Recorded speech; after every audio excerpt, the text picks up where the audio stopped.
Peters. Senator Mullin.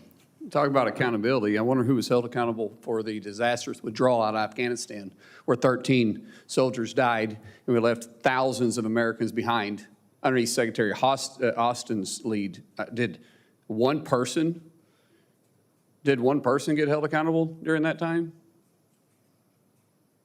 I don't know of anybody that got held accountable for Afghanistan withdrawal. But let's talk about that. And let's talk about the turmoil to which my colleagues on the other side of the dais wants to talk about. Let's talk about that turmoil. Underneath Secretary Austin, who was a general, by the way, you had the lowest morale measured in our military history. You had retention absolutely disastrous. You had recruitment that wasn't even meeting lowered standards that you guys lowered. But let me see the contrast now. We have the highest morale that's been measured in decades in the military. We have recruiting numbers that are exceeding expectations that we've had. We have our enemies that fear us once again, and our allies that love us because they can trust us. But that's not the narrative, Secretary Hegseth, that our Democrat colleagues want to draw. But how short-minded is your memory? It was just a few months ago that you were supporting a commander-in-chief that you guys were covering up for or flat out lying about. Who was in charge? And that was a commander-in-chief.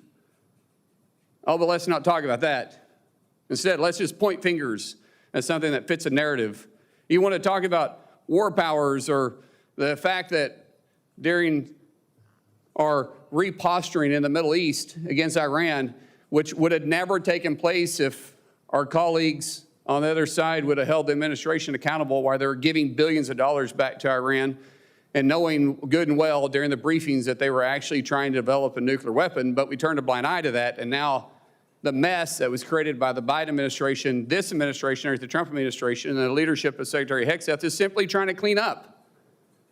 But forget about the past. Let's talk about this. Oh, let's talk about reposturing, by the way. And wasn't it Secretary of the Navy, Del Toro, that came to us and said that he was fighting the largest naval battle since World War II? Did anybody in this dais authorize that? That was his words, who sat right there where Secretary Hegseth was, and I laughed. And I said, I didn't think the Houthis had a Navy, so why are we fighting a naval battle there? And did you guys complain about it? Did you guys say one thing about it? Nope. You just sat there. Because, hey, it didn't fit your narrative, but this one does. And then anyone want to start talking about the National Guard and the Marines. Didn't President Eisenhower deploy troops or federalized troops in Arkansas in 1957 and also deploy the 101st Airborne because the governor then refused to protect civil rights and personal property? Yep. What about President Kennedy in 62 and 63 that also did it because Mississippi and Alabama refused to do the same thing? And so since the governor at that time refused to protect citizens and the property, he federalized the National Guard.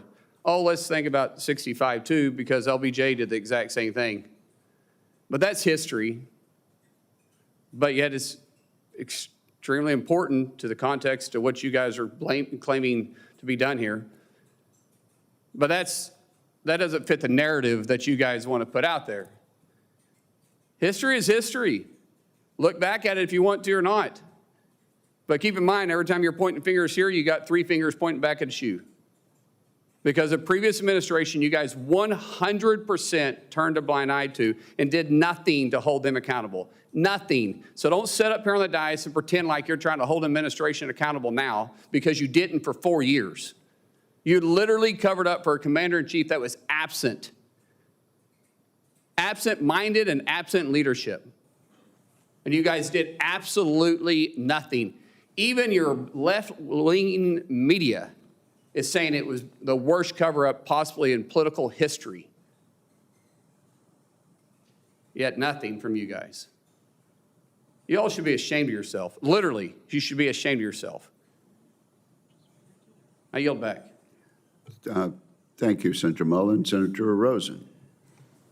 I yield my time.